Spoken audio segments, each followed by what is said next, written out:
All right, let's dive in. Today, we're tackling a big one: the United Nations. It's one of those institutions that's incredibly ambitious, super complex, and let's be honest, gets a ton of criticism. So, picture this. The year is 1945.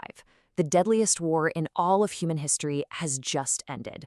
The big question on everyone's mind is, how do you stop this from ever happening again? Well, the answer they came up with was a massive global project. Yeah, the UN wasn't dreamed up during some peaceful retreat. Nope, it was literally forged in the fires of World War II. It was a direct answer to all that devastation. And the crazy thing is, this idea started taking shape while the war was still raging.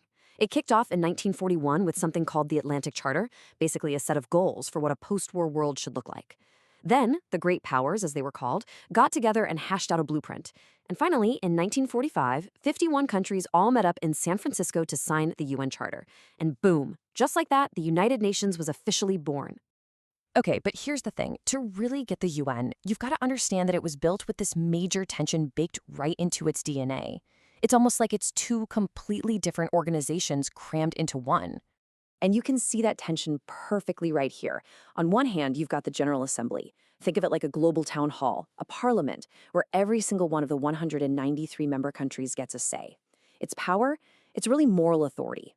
But then you have the Security Council. This is the real engine room. This is where the binding decisions get made, where military force can be authorized. This is where the real power is. Now, the Security Council has 15 members, but let's be real, it's all about the Permanent Five, or the P5, and their superpower, it's the veto. And you might ask, why?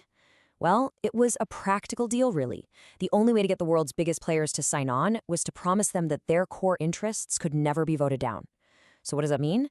It means any one of those five countries can kill a resolution, even if every other country on Earth supports it. And that one feature, that power dynamic, would basically shape everything the UN did or didn't do for years to come. So, for decades, during the Cold War, that veto power pretty much paralyzed the Security Council. It was just gridlock. But then, the Cold War ended, and something pretty amazing happened. For a short, shining moment, it looked like the UN was finally going to become what it was always meant to be. All of a sudden, with the US and Russia not constantly at each other's throats, the Security Council actually started, well, working.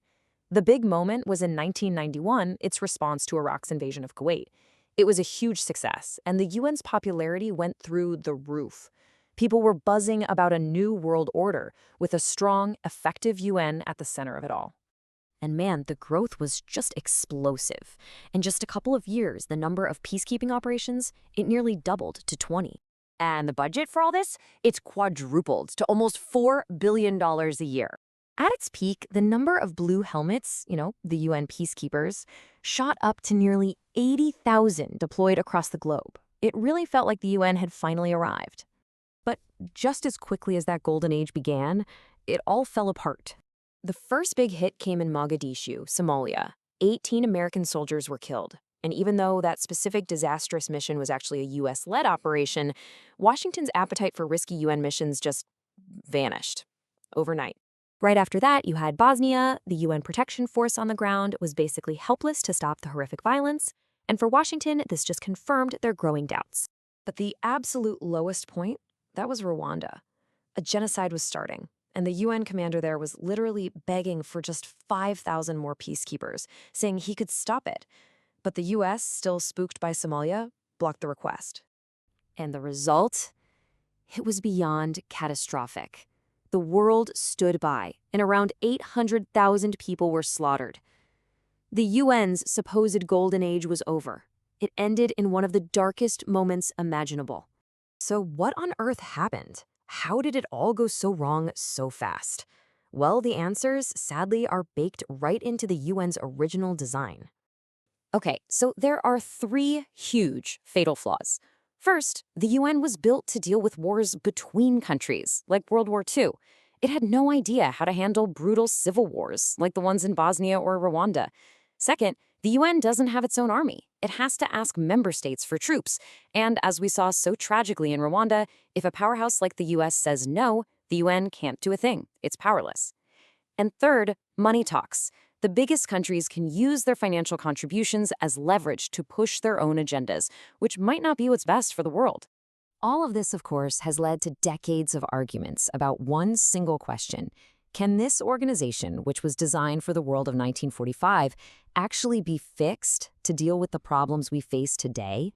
Oh, there have been tons of ideas thrown around. A big one is to expand the Security Council, make it bigger than 15 members. People say we should add new permanent members like Germany, Japan, Brazil, and India to reflect who the big players are now. Other ideas? Give the UN its own funding or even its own military force. But here's the catch. Getting everyone to agree on any of these big changes? It's been pretty much impossible. And yet, despite all its massive flaws, the UN is still here. For all the valid criticism, it's still, as one person put it, the closest thing we have to any kind of global governance.